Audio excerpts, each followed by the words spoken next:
Hi, everybody. This is Jenna McClelland, and I'm here to talk to you about my favorite topic of choice, circumcision. Today, I have Alysa Birdsall on.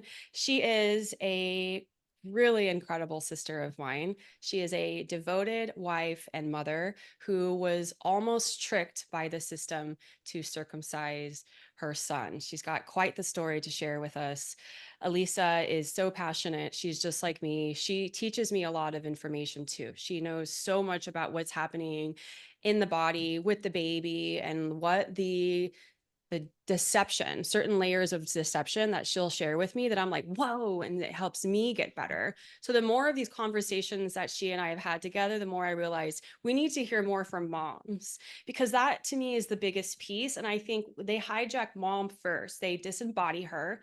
They take away her bodily autonomy by telling her she needs all these doctor visits. She needs to get ultrasound, which is extremely dangerous. She needs to circumcise. And they are creating all these fear tactics throughout the birth experience or the pregnancy experience, preventing them from having a voice. Because a lot of women, a lot of moms want to people please and satisfy their husbands because their husbands are cut. Therefore, they don't, they've already given their bodily autonomy away. So let's just go ahead and let the husband decide. And he is coming from a decision of trauma, unfortunately. So Alysa's experience was just mind-blowing to me and really inspirational. And Alysa, I'm so happy you're here with me. I'm so excited where this conversation is going to take us. We've been on the phone for an hour, like prior Yeah. to even pressing record. So Yeah. I was like, okay, well, let's save this. Let's save this. I'm so inspired by you, and you've taught me so much. Thank you for being here today. Well, thank you. Thank you for having me. I mean, it's one of those things, it's like I hate talking about this. I hate that we have to talk about this because that means it's still happening, but it's also like so important that we do talk about this.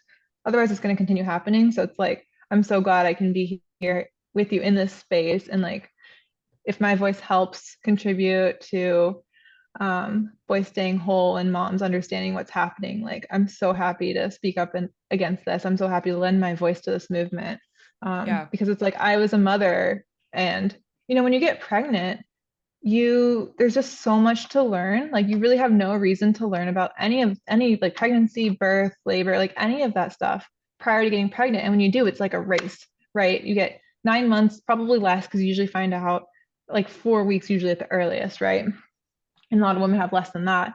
So maybe 8 months or less to like learn all about this. And you're also like so tired, right? Like my first trimester, I get home from work and I would fall asleep. Eric would wake me up for dinner and then I'd go right back to sleep.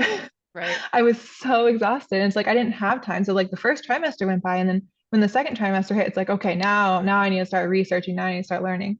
Um, So, so and just give yeah. me a little bit more about your background before we kind of dive into your story. So, tell me what it was like what your beliefs were in terms of your body and how, like even your feminine processes, right? Like, what was getting pregnant like? What did you like? What did you believe birth was supposed to be? What was this picture that was Yeah. painted for you prior to events that led you to the truth? So that answer has um, it's multi-layered. So I'll work through it like, as concisely as I can. But I'll say when I grew up, like I've always been so terrified of birth. Like how it's portrayed in the media, like how I've always heard women speak about it, just so painful. I've always been so terrified of birth. And I think that's one of the reasons why we waited so long. I mean, Eric and I were together a while before we got married, but it kind of we got to that place where it's like we were ready to have children when we decided to do it after we got married. How long were Um, you all together for? uh, we started dating in 2016. We got married and we got engaged in October of 2019 and then married December 2021. Okay. Um, And you have and a then 2-year-old boy. yeah. So he was born April 2023. So he's a 2 year old boy. He just turned two.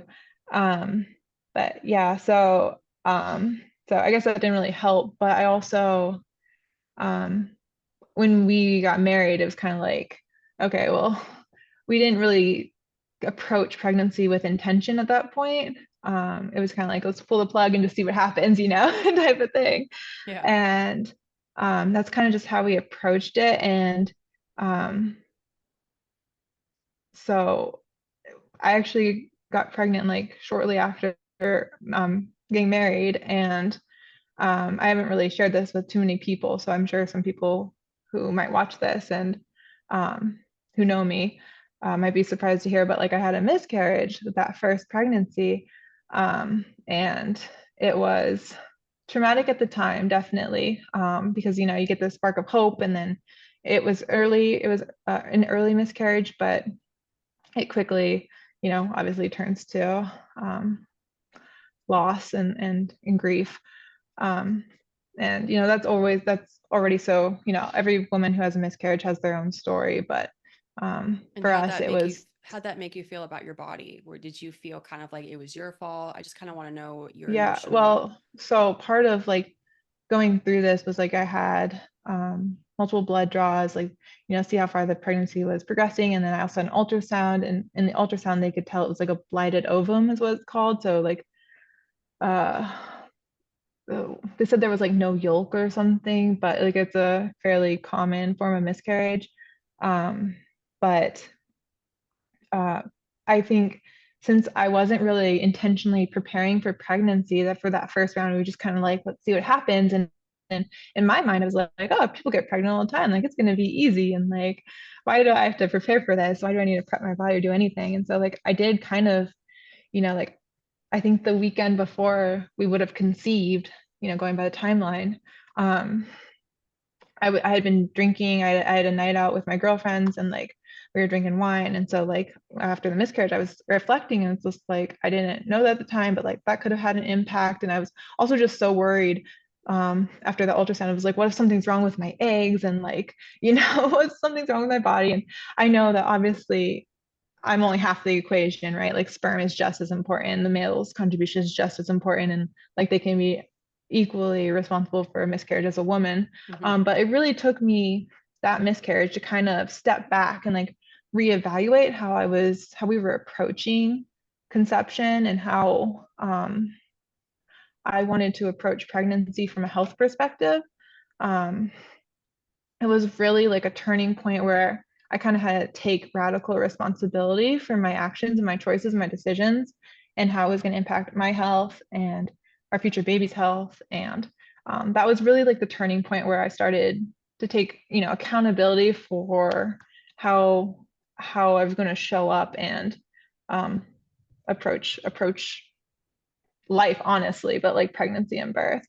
And so it's obviously tragic to have gone through that miscarriage, but it's also like kind of like a godsend. Like I'm really thankful because I have no doubt had um, that baby taken and I'd gone through with that pregnancy, gone forward with that pregnancy, that I would have just completely been subjected to all of the interventions. Like I would have been just very compliant with the system. I really had this mentality that like who am I to question the authorities? Who am I to question these medical doctors who have degrees, who went to study this? Like who am I to like assert my opinion or um my knowledge over theirs, right? And like so I definitely, if I was told I need an induction, I would be like, okay. If I was told oh, you need a C-section or something, like, okay. Like Yeah, you were obviously I trusting. wouldn't have wanted that, but like I would have trusted them to like Hmm. use their knowledge to do what was in my best interest. Um, but luckily I had, What was their response whenever you came in? Because I'm sure you went to the doctor after you were having your miscarriage, or did you just do everything at home? And if you did it, go to the doctor, what was their response to? I just want to know kind of like what they said, and if they turned you off in any in any way. so luckily I have a really great family physician. And so I saw her first. I actually didn't have an OB at the time. I'm sure they Mm-hmm. probably would have met me with a little bit more callousness. Right. So she was really, really great. And she didn't probably usually deal with this, but they got me in like last minute. And she was very sweet about the whole thing. And it was like really hard. But when I eventually did see an OB, like they see this more often. Like they probably just a little more go through the motions of the job. Um, but yeah, no, she was great. So that was actually like not that bad of a experience. Um, as opposed to probably how some other mothers are treated. And I hear some of these other stories about how women are treated, just Mm-hmm. like so, just like I feel like the dissociation of like, this was somebody's child that was lost. It's not just like, you know, I don't know. They can be really callous. Yeah. So, There's the disconnect, the dismissal. I know mm, better than you. You know, I hear that a lot of mothers share how they're feeling and the doctors are like, whatever, like, no, that's not what it is. And so they're completely being ignored when it comes to sharing what's happening in the body. And I mean, they have been conditioned out of empathy, yeah. out of compassion, and out of actual Oh deep yeah. Yeah. human energetic connection of being there. And I understand Right. perhaps that may be serve them because if they are dealing with a lot of death and trauma, it helps them stay out. But I think there has to be an easy balance to make people, as particularly women, feeling cared for during this Yeah. experience. So I'm really happy to hear that it wasn't as bad as it could Yeah. have At been. least, yeah, that part. Mm-hmm. So But so you go to this physician and you kind of get everything cleared up, and then how long do you wait until you guys want to try again once you're like, let's do this right? um, so we had a destination wedding in December. So then we waited to have like a local reception in June. And so we were like, okay, well, we're going to be drinking there. Like, let's wait till after then. And then I started taking like prenatals. I started, um, like, after that reception, like, I stopped drinking. I was still drinking coffee at that point. But like, the day I found out I was pregnant, I was like, okay, cutting the coffee. Like, we're not, like, after having the miscarriage, I was ultra sensitive to like anything that would potentially be, you know, adversely affect my Mm-hmm. pregnancy. So like cut the caffeine, like we weren't risking it, like all the Yeah. things. Um, And so but yeah, if I remember correctly, you did not have a birth plan with the miscarriage. You didn't have a birth no, plan I mean tried yet.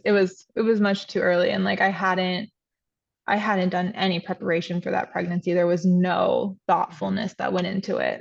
So The what second one was very different. other than the loss, what was the trigger that was like, huh, something needs to shift in the way, not only in my like health and how I'm approaching the intent of conception, but kind of tell me a little bit more about the exposure when the veil kind of started lifting. Like, was there a specific moment? What happened? So I think it was just kind of feeling like mm, my choices and like how I was treating myself may have contributed to that. But I also wanted to like, I leaned into that with some curiosity, right? Like I wanted to know more about how I could have a healthy pregnancy and like the next time I got pregnant, ensure that like we wouldn't go through this again. Right. So we had some friends actually and coworkers that went through a birth center and had natural birth. And so I was kind of curious about that. Like I had never, I mean, as I said, I had always been so afraid of birth, and I had never even like occurred to me that natural birth was possible. I know it sounds so silly now to say that out loud, but like it just hadn't even, I just thought it was impossible. I thought Yeah. I have women this, couldn't do it. I had it too. I mean, we see it in movies, we Hmm. hear it all the time. Like Yeah. since we were little, our parents had a traumatic birth. This went Yeah. down, that went down. So like it goes deep into our wiring. Like I've Yeah. never really had the motherly instinct. I'm waiting for the right person to activate that within me. But I've also been very terrified. And I agree with you up until recently. And I'm like, oh my God, like I can't believe I would have done a lot of the things that you're talking about. But now I'm like super into the free birthing. Yeah. Yeah, to free birth. And that's a whole revolution that some friends of Uh-huh. mine are like on, and home birth, and just really Hmm. making these decisions with yourself and going back to the holistic and natural ways of how we in the wisdom and Yeah. tradition of how we used to get Yeah. give birth. I love that you just mentioned, like, there's other people in your sphere that are having these type of births, like exposing you to this alternate way of having birth and connecting Yeah, to because yourself and your babies, it's not supposed right? to be painful. Like Yeah, but there's a like, level of pressure and pain, but I know a lot of really incredible women who talk about orgasmic birth, how mm, it's a I mean you had sex, and so essentially from the sex that you had, you're actually utilizing the energy of sex. And I may not even be saying this right. I'm just kind of conceptualizing like what I know from it because I haven't gone down this rabbit hole too deep. But you're essentially having sex again because it was the sex that created the baby. So therefore, when you're Yeah. having baby, it should feel like that eros, that moment of this creation where you're opening this portal and all of a sudden you have like an actual human. And I was telling my friend Kristen, because she says when she was birthing her boys, there's a moment when she's going through it where she literally like kind of left. She was like, I was in my body, but I was also outside of my body. And she was like, I can't explain it. She was like, but I went in to the portal and received my baby Oh, because wow. he was Yeah. moving through these layers of consciousness into the gateway into the 3D into Earth. But she literally went in and grabbed him. And as soon as she Wow. got him, he came out of her birth canal. Not wild. Wow. And I was telling her, I Yeah. was like, we need Yeah. to name this term. Like, we need to normalize what this is. So Yeah. it's crazy the dichotomy of like what you're talking about. And I'm just so happy. And I want to celebrate kind of how you just opened your eyes and realized that's not the way to go about it. But also, like, just there's just that you have this horrible satanic way of going about it of trauma, and then you can be completely renewed Yeah. into motherhood. Yeah. Yeah. So so for us, I don't want to give myself too much credit because it wasn't me initially who was just like, yeah, I asked this friend like with curiosity, like, can you tell me about natural birth? And she was, as somebody who had previously had her eyes open, she was more than happy to like share this with me. And she gave me like Ina May's Guide to Childbirth, which was really great. It has so many beautiful birth stories, and it was really I think that was a really great book that kind of helped me realize like, oh, this is possible. Like women can do this. Women are powerful. Women are strong. Like we can do this. And then from there, I started consuming so many books. And you know what? Actually, I was consuming mainstream books, and I was consuming like more holistic books or just like really in-depth books. I would say more empowering books. Right. Yeah. And when I was reading both these different types of books, it became so obvious just like the mainstream books were just trying to get you to be like a good compliant patient in the system. It was not telling you about how your body works in any type of way, shape, or form. But whenever I read these other books, it just became so clear like how awful these other ones were because they'd walk you through the process of physiological birth. They took the time to explain like how the different stages of labor affects the different hormones in your brain, and like how the difference between pitocin and oxytocin. Like they consider pitocin oxytocin in the hospital. They'll call it oxytocin. It's synthetic. It's not the same, and your brain responds to it differently. So you don't get all those happy endorphins after giving birth when you're on pitocin, but like oxytocin floods you with all those happy hormones. So like they're calling them the same. Is a disgrace, but that's coming from the hospital system, so it's not a surprise. I But love that you did both. You were like, okay, yeah, well, I'm going to go forward on this journey and let's question it all. Let's yeah, put it like I all didn't out on the know. table. Yeah. Yeah, I didn't know what there was to know, right? At that point, Right. I didn't even know. And the more I learned, the more I realized there was to learn. And it was just like, honestly, I was a little ball of anxiety for my whole entire pregnancy because I kind of like realized as I was reading, I was like, oh my God, there's so much more to learn. Like, there's not Right. enough time. And I will say, like, um, before I got pregnant, since I had this friend who shared her experience, we already met with the OB at this birth center. So we already knew like this was the route we wanted to go. But then I just kind of had to support that with all of the knowledge that I could. Um, and like one of the books, I'll give it a nice shout out, but it's called Gentle Birth, Gentle Mothering by Dr. Sarah J. Buckley. That's a really empowering book. I recommend it to like anybody who's asking for a book to learn about physiological birth. Like it's really great. Was that the So book that all of a sudden, like, let's kind of start poking at circumcision? Was that the book that stated that, or like when did this kind of start no. getting So in? she did talk about that in that book, and I can't timeline wise remember when I would have read all the things in succession. I know I read Ina May's Guide to Childbirth like first, but I can tell you we're going into the circumcision, like that was just like it hit me and it did not let go. And I mean, How we're having this how conversation here, so like obviously like How I'm far still along? infected. I know how it takes a while. Yeah. I mean, you should see some of my videos. You have to experience it, and then you can start to acclimatize it into more truth. Um, how far along were you? Do you I was remember? 5 months pregnant, and I can Okay, tell you the exact day. And this is actually a wild story. tell me. So, yeah, I can tell you the exact date that this happened because it was just so pivotal in just shaking up the foundations of my understanding of the world, right?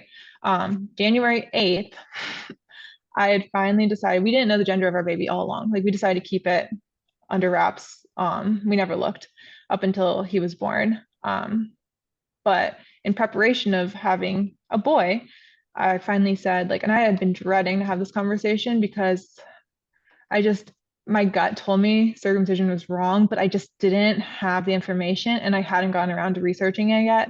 But I had brought it up to my husband on January 8th, and he was like, okay, well, let's look at it. Look, let's research. And so he did, a little Google search. Circumcision comes back as like all the things, right? Prevents urinary tract infections, HIV, STIs, penile cancer. It's cleaner, more Cervical hygienic. cancer. Yeah, cervical cancer. And it's babies tolerate it well. It's not minimally painful or not painful at all, right? Like all the things. And he looked, and God, I remember this so vividly. I don't mean like throw my husband under the bus, right? He didn't know. He didn't know. He never thought to question this either. Like, Because he's and cut, this is a, right? mhm, Yeah. yeah. But I remember looking at him and like it still didn't sit well with me, this direction we were heading. And I looked at him and I was like, if you could do it again, like, would you? Like this, like, if you had that option.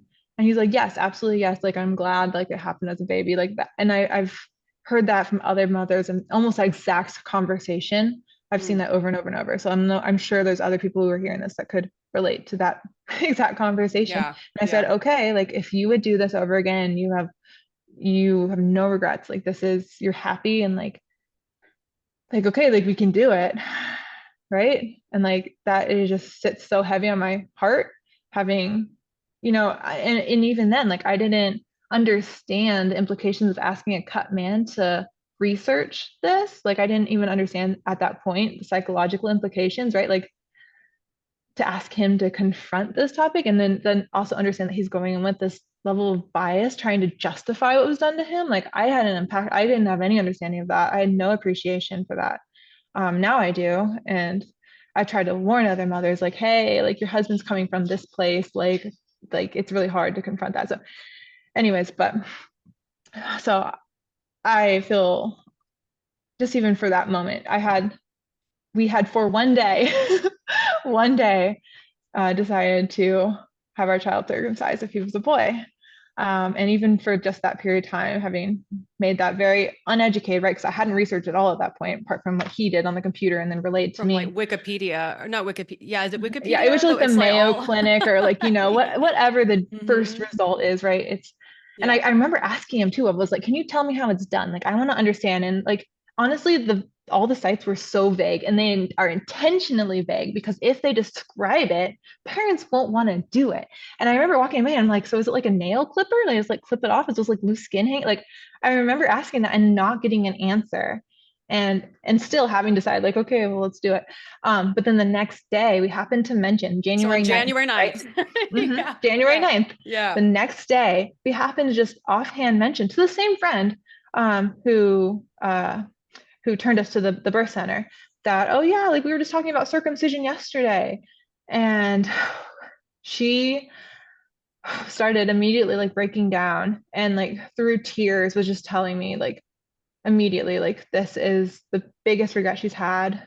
And I don't want to get too much into her story because that's her story to tell and I don't want to put it out there, but just I'll just summarize and say, she was sobbing saying this biggest regret and like it really sent up all the red flags, right? Like she had heard her son screaming down the hall and um she had no idea how painful it would be. And so since I had just read the day before that it wasn't supposed to be painful, like what do you mean?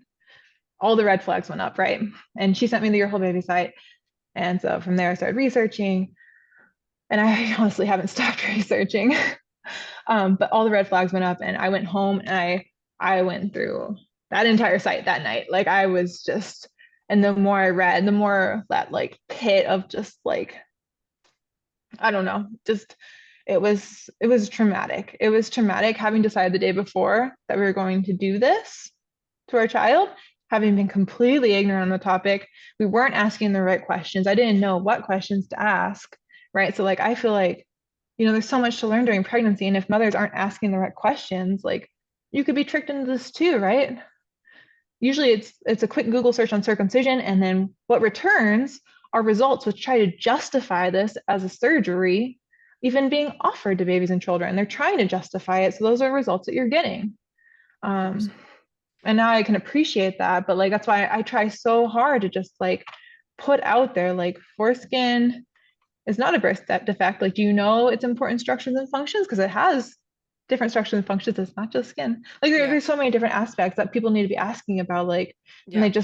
they don't, because I think also too, there's this assumption that if it was actually harmful, people would have stopped it by now, right? We're in the modern era, like, and Well, no, yeah, no. like you said earlier, you're like, I would have trusted. You want to trust, and I would have done all the Hmm. right. And so they're still kind of in that brainwashing. And I'm Yeah. curious because I witness you, and I've seen your pain and how you grieve not only for yourself and the babies, but your husband. So have you forgiven yourself for having for a short amount of time considered doing this to your son? Like I feel like that's you still haven't been able to let that go. Is that true?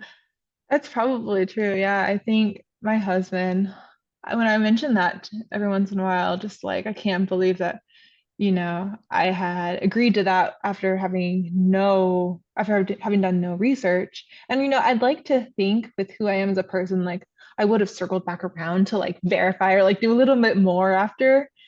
Because the turnaround was literally the next day where I was like, no, we're not doing Yeah. this. Yeah, I think you would have Um, I think you would have figured it out even if it wasn't yeah, I for this think. this friend because you were still I feel like you still were wonky in your decision. You weren't Oh, yeah, convinced absolutely. yet. But like, here's the thing though. When I was in that, oh God, yeah, this is so important because in that moment, I recall so vividly, like my gut was telling me this was wrong and Mm. like I didn't want to do this. But I remember feeling myself almost dissociate, like disconnect to try and shove down that gut feeling to be able to allow that to happen, right? Like I remember feeling that and I remember pushing that down and like you just got to toughen up to do what you need to do. I remember feeling that. I Wow. do. What do you think that And is? Do you think that's kind of part of the brainwashing? Do you think like what is that? What do you think? I, yeah, I mean, it has to be, but also I think like on a deeper level, like it's kind of like this insidious, like you have to disconnect from your baby to be able to allow this to happen, right? And like my baby's within me still at this point, 5 months pregnant. And like there had to have been some level of me trying to disconnect within my child in my womb to be able to like even picture like harm coming to him, right? Like, Yeah, you had to push yourself away yeah, I to had to shut down handle what my you knew emotion, what my, yeah. yeah, my connection to my child to be able to allow that Wow. to happen, to suppress my own instincts, right? Like that's what Totally. it is. And I felt that. I felt that in Wow. that moment. Wow. And that like that sticks with me. And like it's really one of those things where like I've learned to trust my instincts. Like they're usually right. They're usually right. Like, and this applies to so many different things, like cry it out even. Like, how many times mothers will sleep train because at their doctor's recommendations, which doctors get at like basically no training on like infant neurobiology or like sleep, right? It just, I don't even know where they come up with these recommendations. It's literally like out of thin air. Ugh, it's so frustrating. But anyways, mothers are they're attuned to their children to respond to their cries, right? Like this is biology, this is nature. Like that is their mode of communication, and mothers' bodies are primed to respond to our babies. And so to be able to suppress those instincts and let your baby just sit in a room by themselves crying when they're craving attention and nurturing and comfort, like that is just, yeah, it's pretty awful. And I mean, it just shows how um oh, what's the word? Just uh I guess how infiltrated like a mother like motherhood is, and like how mother's instincts are just um I don't know, these external influences come in and to like trump mother's instincts and like suppress them, and Well, it yeah, just it's they a start shame. us early. You know, birth is Hmm. painful. This is a horrible thing because Eve ate an apple. So now you're responsible because you were an idiot and that's what you get. And then Yeah, you yeah, know there's what I that mean? perspective Like, too. Yeah, yeah, yeah, yeah, I'm generalizing that, but essentially it's like, oh yeah, the women's fault for sure. And then what it's like to even go through puberty and to start your period and what that experience is like. And then we're not really grown to understand or be celebrated our menarche or like the menarche, which is when the day that we start our cycle. And if that is, it's gross and that's a shame. And oh, are you just on your period? It's like everything. yeah. And your period actually is the time that we are the most connected to our intuition because the cervix is open and it's this beautiful Mm, portal. This is when we're most connected to our feelings and our intuition. So sometimes when we do have these big emotions, those are real.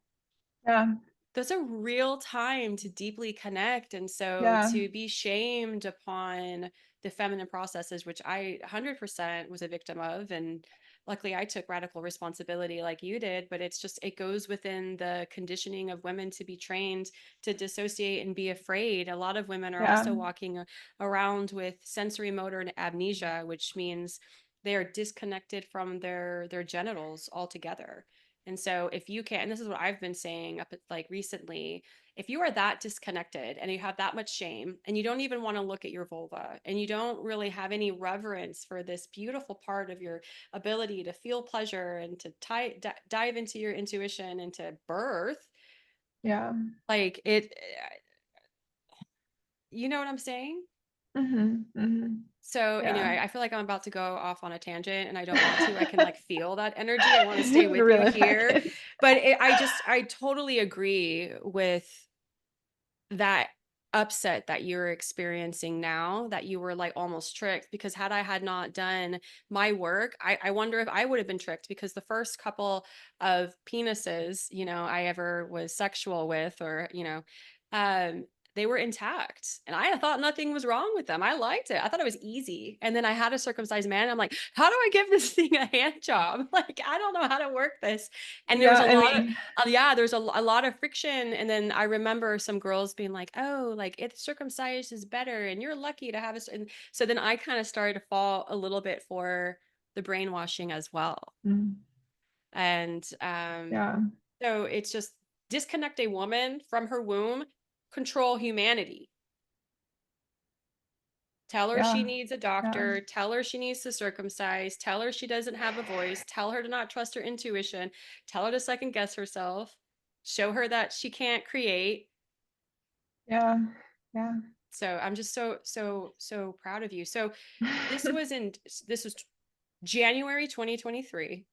Yep, You yep. have, go on. And that experience too, like it was a day shift, and I remember like just the trauma too of just learning about that. Like I instantly had insomnia, like really bad. I went from sleeping like all the time to literally overnight only being able to sleep like 3 hours. Like the trauma of learning about that, and I'm sure it had um some impact on me having, consciously, subconsciously deciding to do this to my child too. It's like kind of a horror too, like, oh, can't believe I would have done that to my kid. But like I just it's just so unfair that we're asking pregnant women to even consider doing this to a child, and like also having to like learn about this during pregnancy, which is already like a really hard time. Because like I'm sure most people aren't as traumatized as I was. But like I started losing weight. Like I think I lost like 5 pounds in a month at five In months the pregnant. oh Like my God. I was so nervous, and like this is raw, but like I was so nervous I was gonna lose my baby because I was just so stressed. My body was surviving off of 3 hours of sleep a night, where the rest of the time I was just having like such bad insomnia, and like it was like waking up and like immediately like my life was like the living nightmare part, because then like images of like a baby being circumcised, like kind of like your nightmare, mine was like a Right. waking nightmare where I'd wake up in the middle of the night like 3 a.m. and for the next 3 hours I was just like these mental images and like babies screaming, and it was just a nightmare, right? Yeah. Yeah. And That so that's what it's people just don't talk about is when you do go through the rabbit hole and find out, you have to mourn the collective. You have to mourn children, you have to mourn practice. I mean, you essentially lose soul pieces, which I did. And I hmm and I would hmm like march around the house and I would, your whole baby, YouTube videos, the elephant in the hospital, like everything. And I didn't know what to do with my energy. I had no idea how to handle it. And I didn't have a single person in my life at that time who was capable of handling it. And that leads me to the next question is so, okay, your whole baby was sent to you. You find this out, you start researching, you're going to have this conversation again with your husband. How yeah, did I that go mean, down?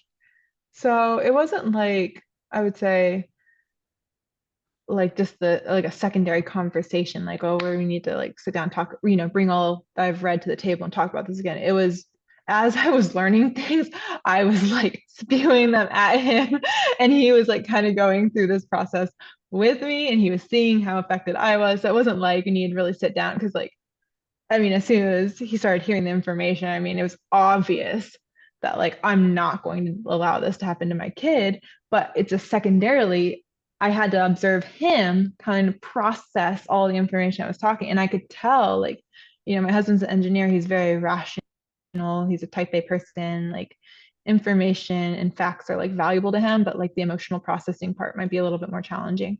Mm-hmm. Um, but like I could see him kind of come up against these walls, and have to kind of confront that, like, as someone who's never questioned circumcision, or the fact that he was better off from it, from what he previously perceived, like he had never thought for once that like he was worse off for circumcision. He had never, like, the thought had never crossed his mind, and he's told me this before, like it had never even occurred to him to think that. But now all of a sudden he's hearing all these things that I'm telling him, and he's having to come to the realization that like he's not better off, and like his body is actually damaged. And even more so, that the hard part is like um it will continue to affect him and his and I's relationship, like our intimacy. And like that one's really, really hard to kind of grapple with. How Um, how do you think, and you don't have to answer this question if this is too intimate or vulnerable, how do you think circumcision has affected his intimacy and what's shown up with you guys? Um, yeah, I mean, that's hard to answer without like getting too detailed, but I could just, um, one of the resources I found, I've seen so many different things at this point, but one of the early ones was the website, which is also a book, Sex as Nature Intended It. Have you heard that one? I haven't. Oh, okay. Oh, I'm gonna send it to you. Okay. You will love it. Uh, but it kind of talks about the sexual experience between um, a circumcised penis in a woman and like an intact man and a woman. And when I read that, just so many different things clicked. Like, um, and that you know, it's hard to say like how sex should be, right? Because for everybody that's individual, but it's also like I can understand that the mechanics of sex are altered when you're missing a part of your penis. That's not too far of a reach to make, right? Like that seems pretty common sense. Um, and so now I've come to appreciate like some of those mechanics are inevitably affected, right? Like just the fact that like um, if you don't have a foreskin, like sealing in all the fluids that are Lubrication. supposed to be there, right? Like you're gonna, each time the penis comes out, it's gonna be dragging all those out, and it's gonna be drying out, and like unless your body is like really producing and overcompensating for their handicap, I guess, like you're gonna suffer some consequences from that. And like, just making that realization, like I never thought about that before. Like that makes so much sense.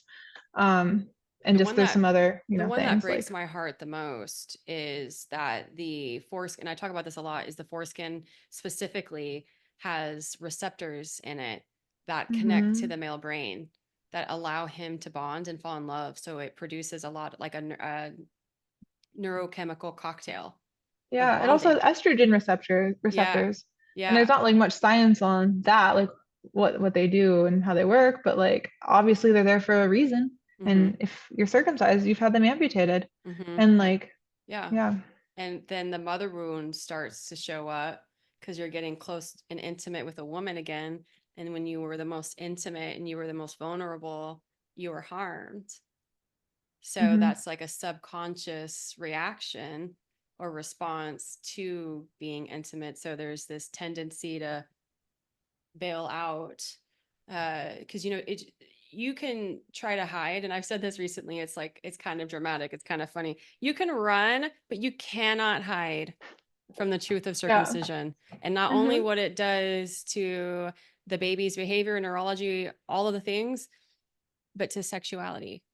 hmm you Yep. you can't, and over the years it's only going to get thicker and thicker, and then so the body will start responding in different ways to manifest what you're not emotionally healing and dealing with. So it's, yeah, it's Yeah. really sad. Like I've noticed a there's like this shield, and the ability to be and see and connect, just like it's not there. Yeah. And I And mean, I like everybody's relationship is different, and I'd like to think that like, as far as connection, intimacy goes, like it's honestly like really helpful to have identified like circumcision as having that effect, because then we can actively try to mitigate that in either like how we connect as people or like physically, right? Like um it helps being aware that there's a problem then actually like address it. But it does, knowing that there theoretically could be like some deeper level connection, like that kind of hurts, knowing that. But like obviously that isn't something that's on my husband or on men. Like they had no choice in the matter. They can't help it. And all they can do is try and show up and be as, loving and present in the relationship as they can. But like it still does, like, as somebody who recognizes, that our bodies were made to fit together perfectly, and like to have their bodies been altered so significantly in such an important area that is literally the main part of like stimulating a connection between us, like it just, and that we're not experiencing the full extent of pleasure and connection and intimacy, like it does hurt, like thinking that that experience was robbed from mine and my husband's relationship, like, yeah. yeah, yeah, it's not Not, an yeah, easy it's not an easy yeah, pill to swallow, and yeah, that's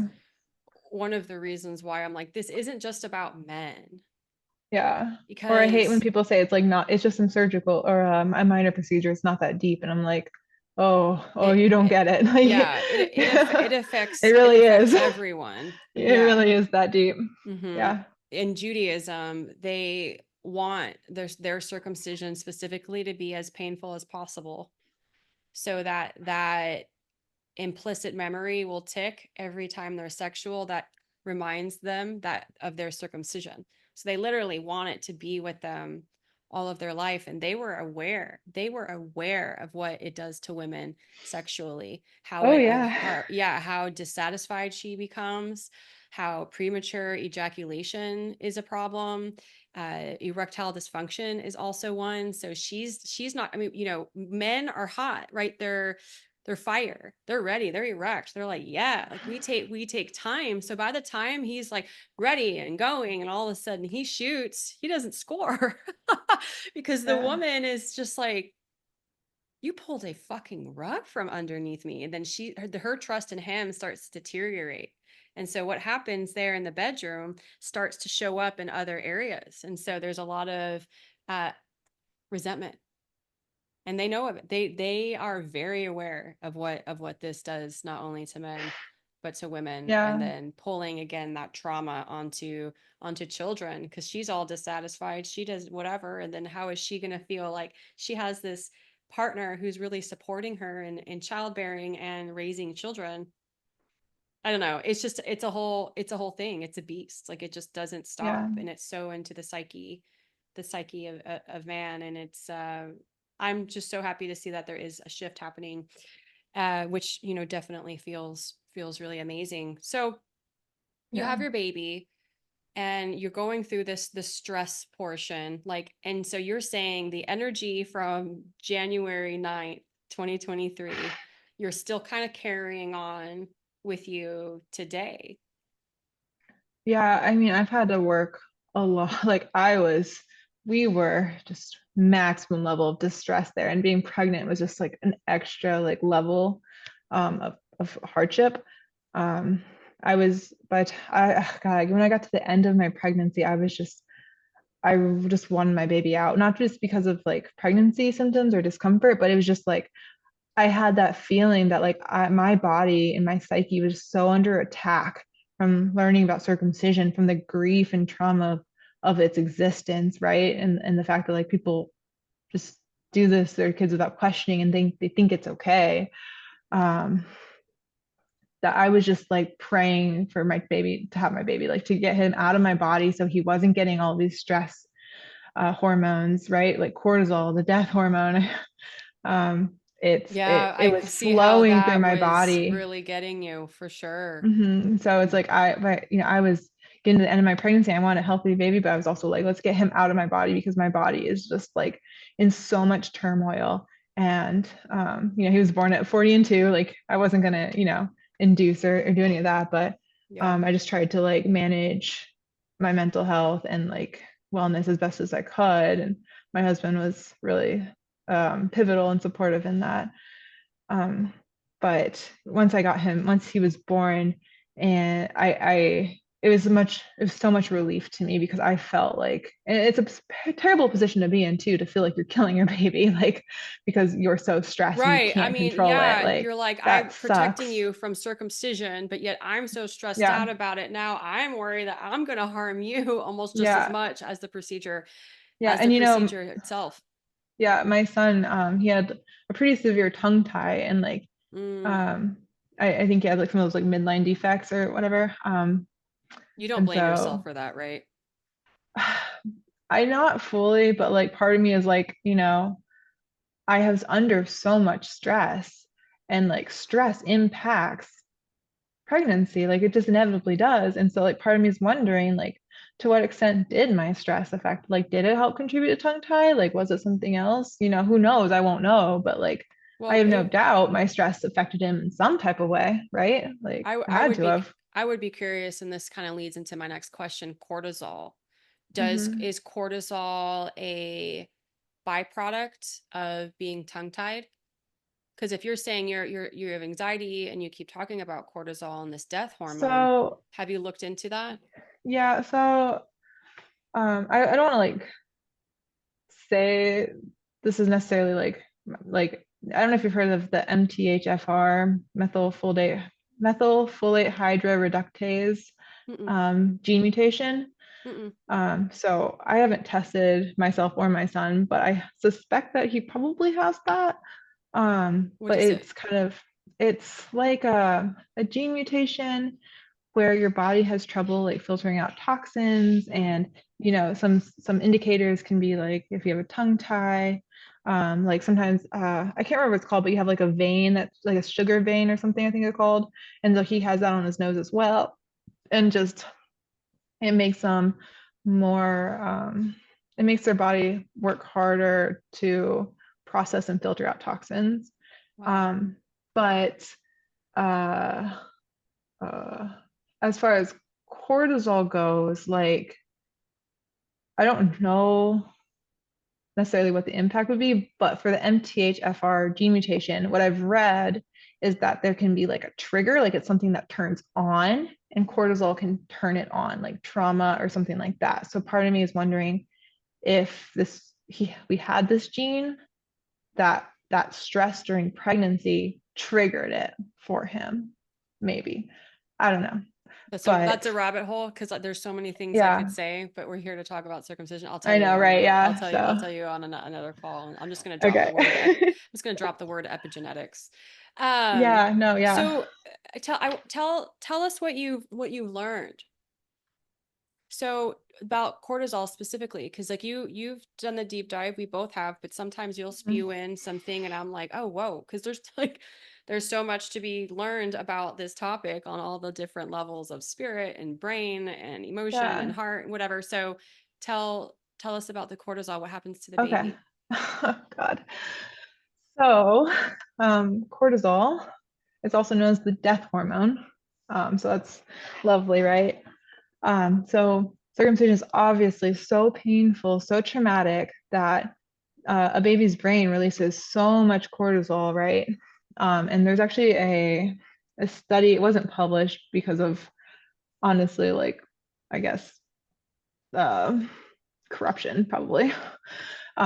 It was so it wasn't the study showed it was Dr. Shinari out of Canada, and he circumcised a baby while he was hooked up to an MRI, and you probably heard of this before. Mm-hmm. Um, and he could see he had a neuroscientist look at it, and he could see that like the parts of the brain that were significantly impacted were the hypothalamus, which is the stress system, and the limbic system, which is like the amygdala, and that's like how babies relate to the world, form relationships, bond, like that's the part of that brain that affects that. And so you could see that that was significantly affected. But it was actually in this book, Gentle Birth, Gentle Mothering, that I mentioned earlier, that she was talking through how hyperarousal causes cortisol to release in the brain, which can actually cause brain cell death. So when you have that toxic surge of cortisol, which circumcision causes because it's so painful, so traumatic, it's killing brain cells in the hypothalamus and the limbic system, right? So it's literally going to be damaging those parts of the brain. And not only that, but like babies have so many brain cells, but they're all kind of floating around when they're born, and they're forming connections at such fast rates. And that when you have such trauma, like I hate the notion that babies don't remember it. No, no, no, no, no. Right? This trauma is serving as the very foundation for how they perceive the world. Right? All these brain cells are going to be forming in relation to this trauma. And like, how do you think that's going to establish how they're understanding the world and their future mental health, right? Are they going to feel safe, secure, loved if this is how they're raised in the world? Like, no, no, no. Like these brain connections are being made, and it's going to create a hyperactive stress system, right? Like these boys, there's a study that shows that circumcised boys have PTSD compared to girls and intact boys, right? Like they display PTSD symptoms, which is honestly so tragic because I think circumcised boys will show trauma responses, but since parents have no conception of how traumatic circumcision actually is, right? Because their child was taken away down a room, they didn't see it happen, they didn't hear the child scream, and if they did, maybe they do have some appreciation of that. But when these trauma responses end up showing up throughout infancy or toddlerhood or something, they have no appreciation that it's actually a trauma response they're seeing, and instead it's just their baby's extra fussy, their baby has colic. I was actually Totally. reading a book, and in this book, I can't remember. I think it's something about raising boys, but the author cited this study or like um, just something where they were observing boys compared to girls and trying to determine like behaviors and like if there was much different between them. And I was so triggered because they describe boys as fussy little things in their studies. And I said, this is not this is not And a these are boy trait, American right? boys. This is in the United States, right? It was in the United States, yeah. And Okay. it was from, I don't know, it was probably over a couple decades ago, Yeah. probably. So there was a high chance that all of these boys were probably circumcised, right? Um, but he had the audacity to claim that boys were just fussy little things in their study and in uh, their lab or whatever, wherever they were performing these observations.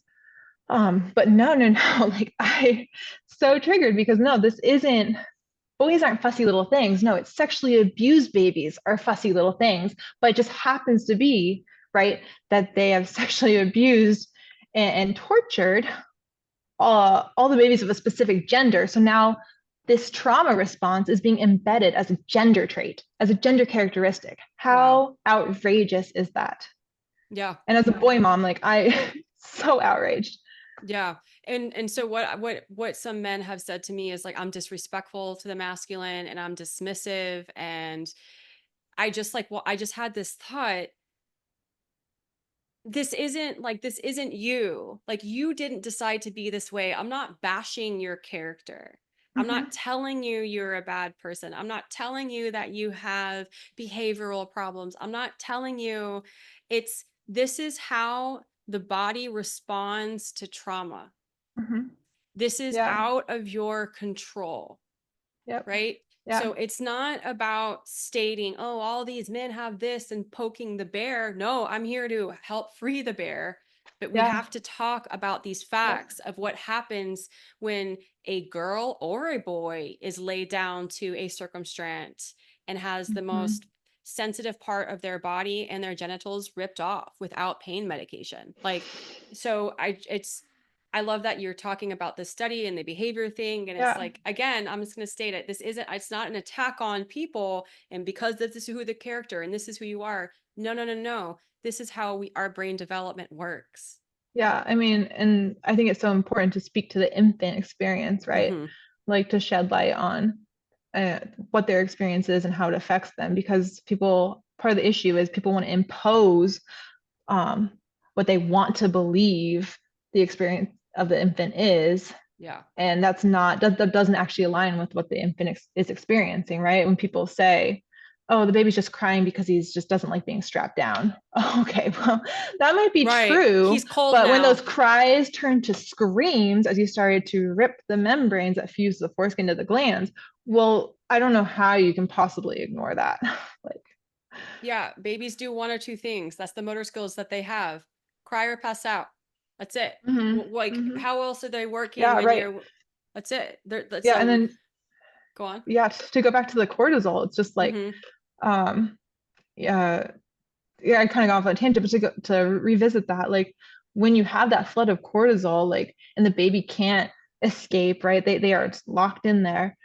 Their response is to dissociate and go into this like almost brain dead catatonic state. And Mm-hmm. like it shouldn't take too much.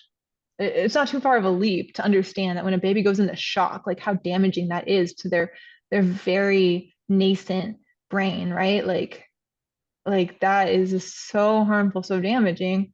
Um, and Yeah. it's just people want to believe they fell asleep, which people fall asleep during a massage, right? Babies will fall asleep during a massage. Babies don't fall asleep while their genitals are being crushed with 20,000 pounds of force and then cut off their body, right? Like that, they don't fall asleep. That's different. And they're semi-comatose after. Mm-hmm. Um, And and then then, the what's even whining. Go on.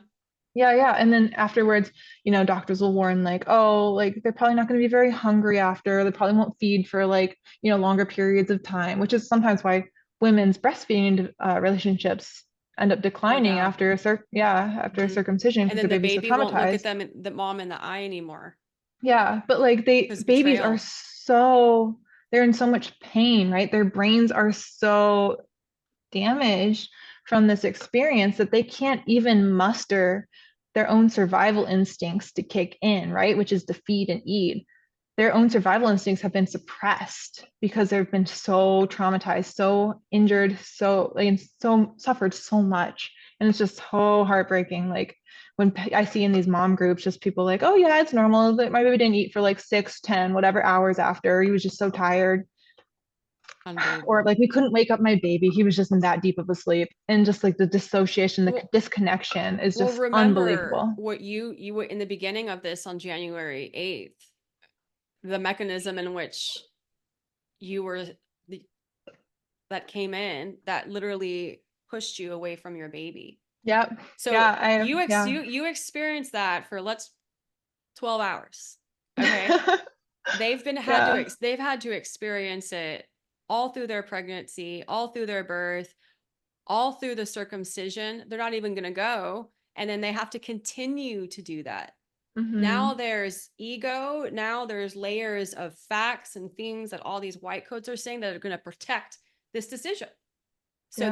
they Yep. can't break it. They can't say, wow, like, because that's a big pill. We do not want to be Hmm. harming our children. No. Oh yeah. But It there takes a are like such an act of bravery to actually confront this and look into this topic after you've done that to your child. Like just to recognize that, like the it is an biggest. extreme act of Well, bravery. and this is coming into the next question, which is why it is so hard for a lot of women to also say no, is because they know that they will get a lot of pushback from husband, parents, in-laws, like their families, their cousins, their doctors, like because everyone is eating is drinking the Kool-Aid too.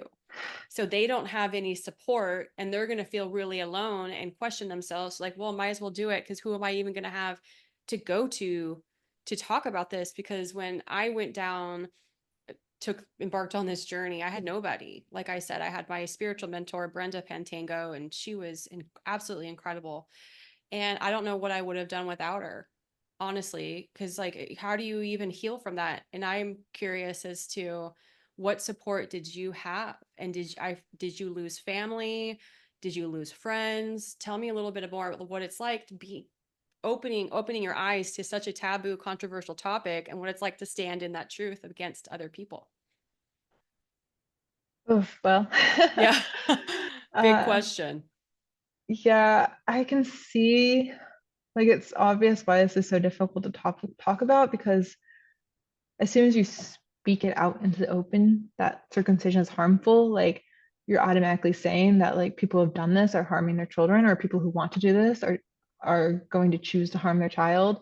That's really uncomfortable, especially because like to potentially like tread on the parental decisions, which I don't believe circumcision is, right? Like even though it's offered, between do you want to give your baby a bath and do you want them to have pacifiers, right? It just happens to fit. Like, do you want us to cut off half your child's penis? Like, When okay. you say it like This that, no, really.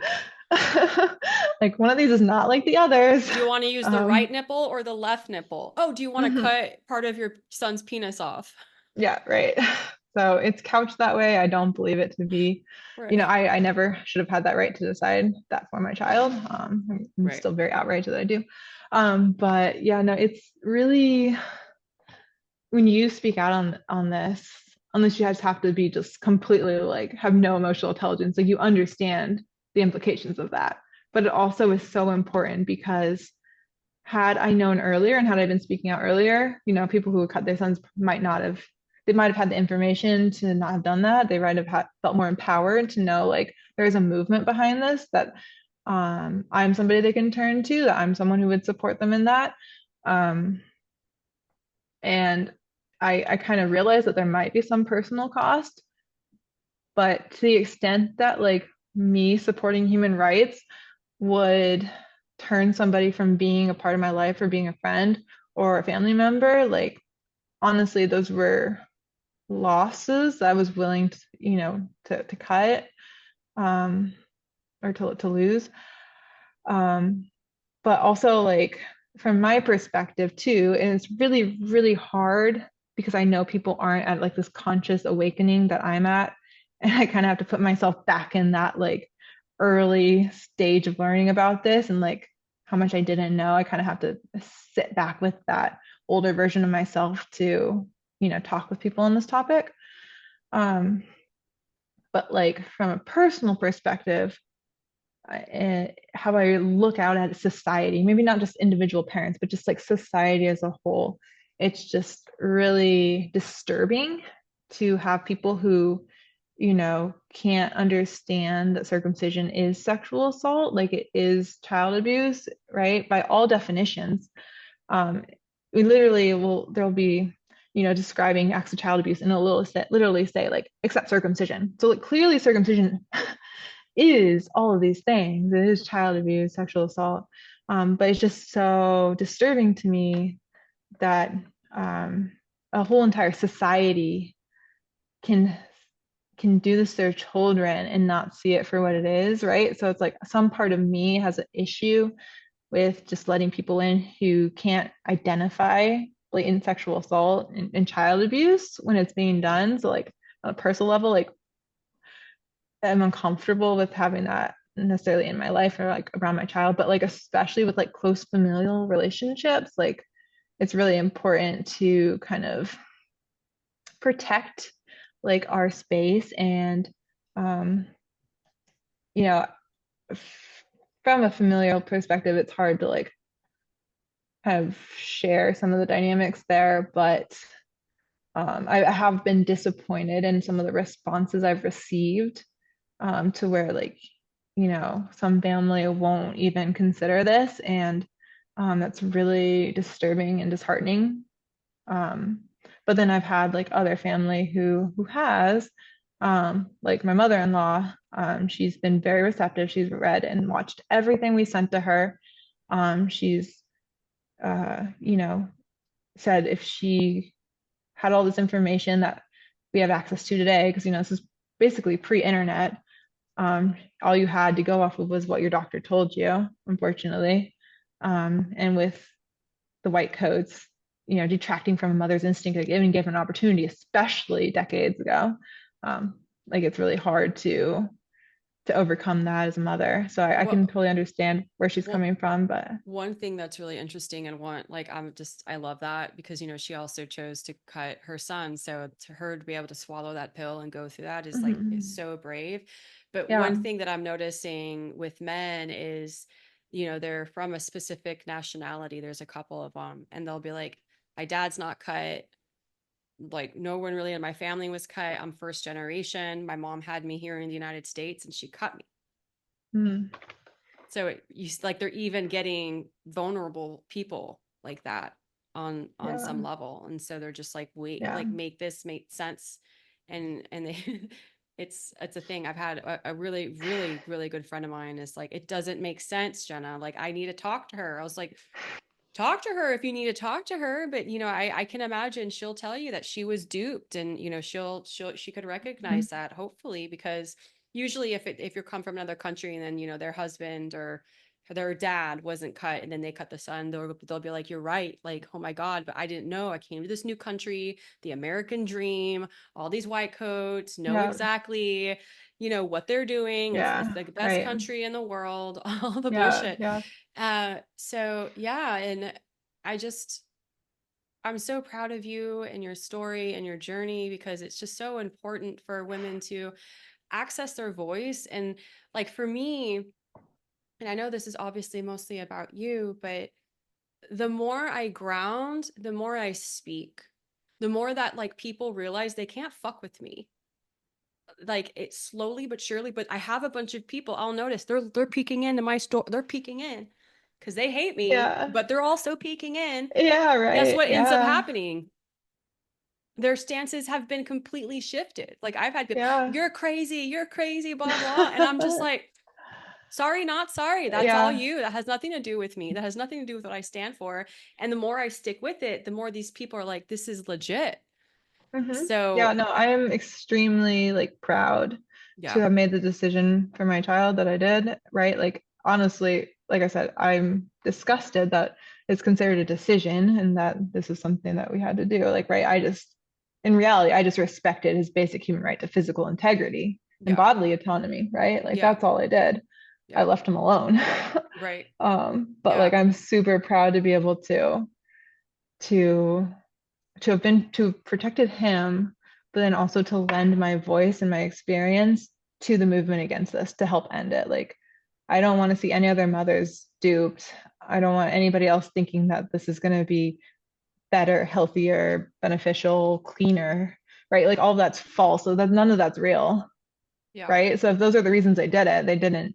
They did it for no reason, and they've harmed their child because it is exclusively harmful. And I need mothers are gonna I need mothers to get this information in their hands. That way they know that there's an alternative to circumcision if they never even questioned it, if they never even thought, if they never heard anything to the contrary that circumcision is beneficial, right? Like if I went 30 years of my life never having been exposed to anything in the anti-circumcision movement, like I didn't know that was a thing. I didn't know that existed.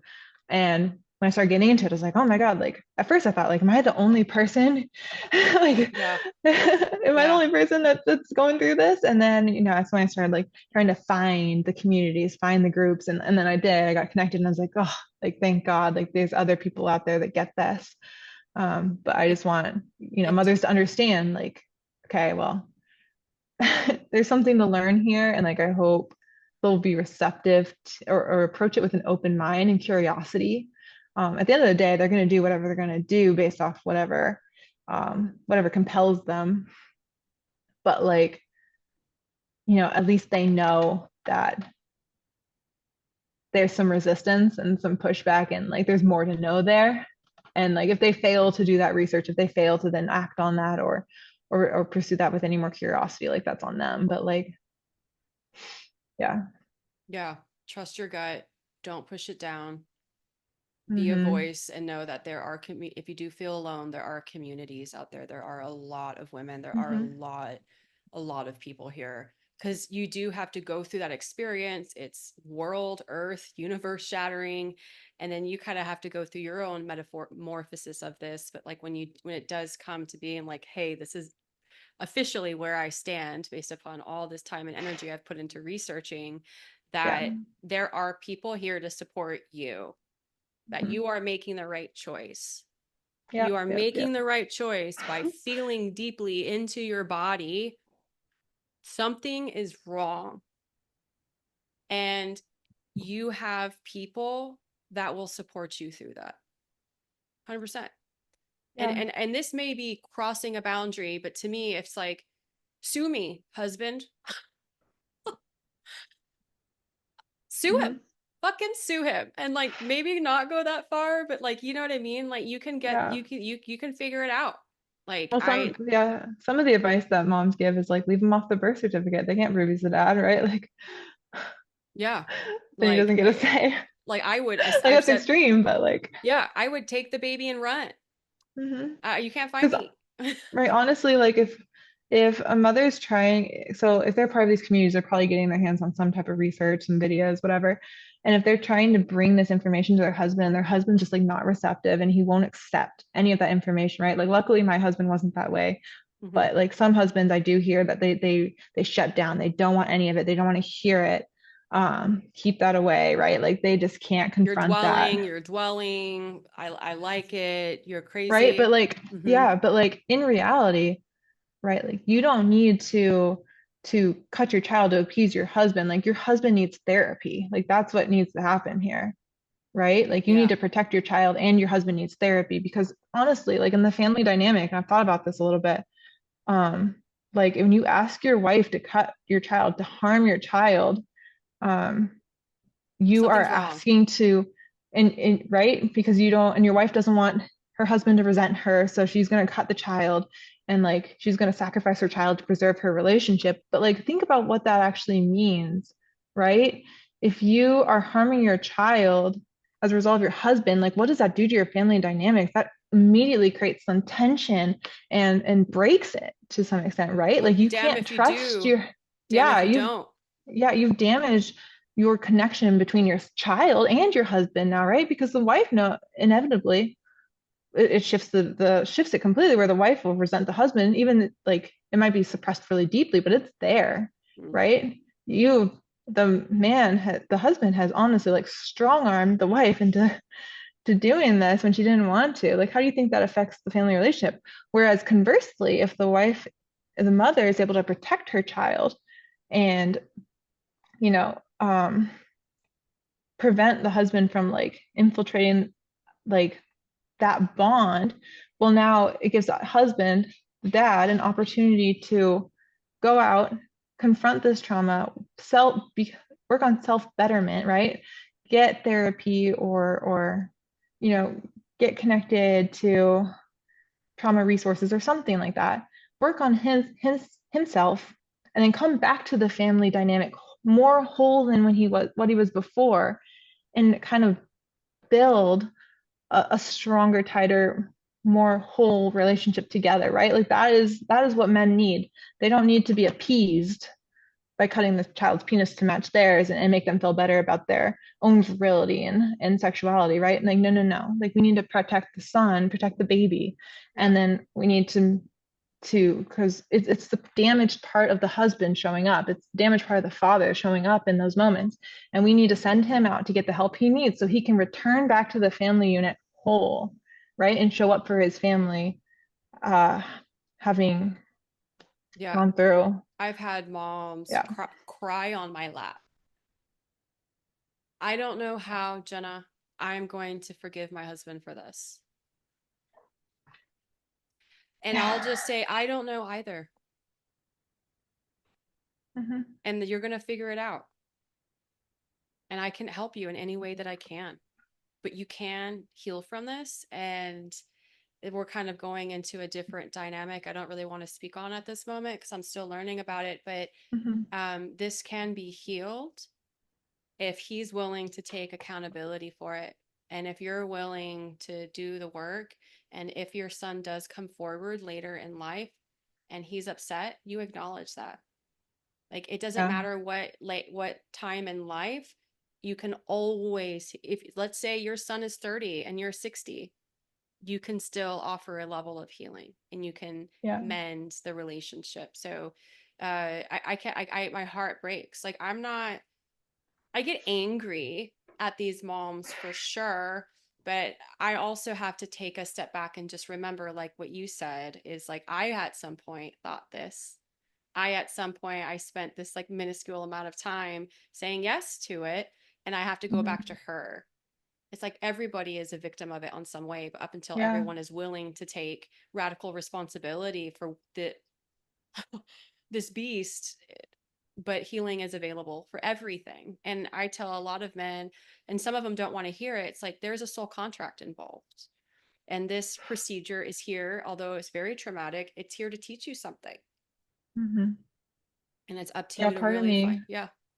Part of me wonders is the fact that like, the beyond having decided for a day to do this to our child, if the fact that my husband was cut, right? Like if this also is a further like motivating factor for me to pursue this so passionately, It's right? Like beautiful. it sucks to think about that he had to go through that for me to be so actually like invested in this, but Yeah, here I am. So exactly.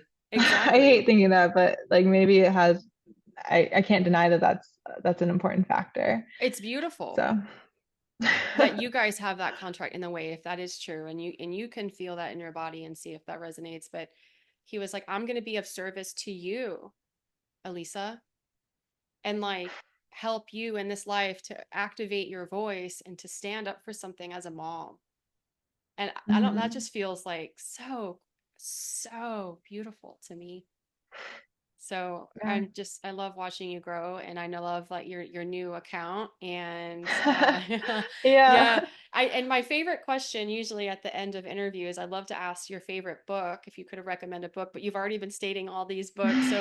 So what I'll do is after we hit end on record, I'll have you write them down so I can put them in the show notes so people Okay, cool. can find them, unless there's another book that you want to recommend as well in this moment, or was Oh, that you pretty know much it? what?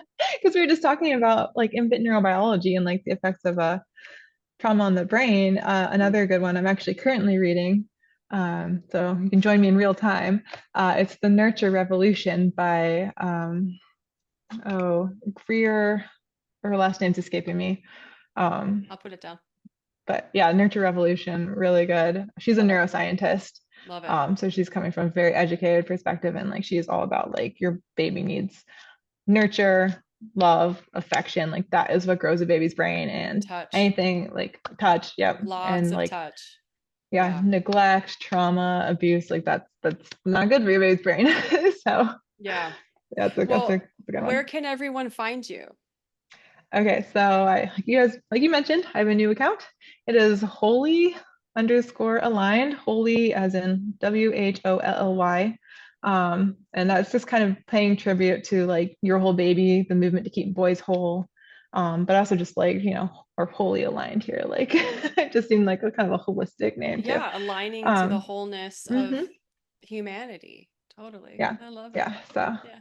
Okay, great. that's where I am now. We're just getting the account off the ground. So I only have a few posts, but I already have like so many drafts and we'll I get out can't there. wait. But Yeah, you're such a fireball. You're so good at it. And I'm so excited to witness your journey oh and yeah, that we thank get to you. do this together. And thank you for being my Yeah. friend. Yeah. Yeah. Well, well, thank you everyone for stopping by for my topic of choice, circumcision, and we'll see you until next time.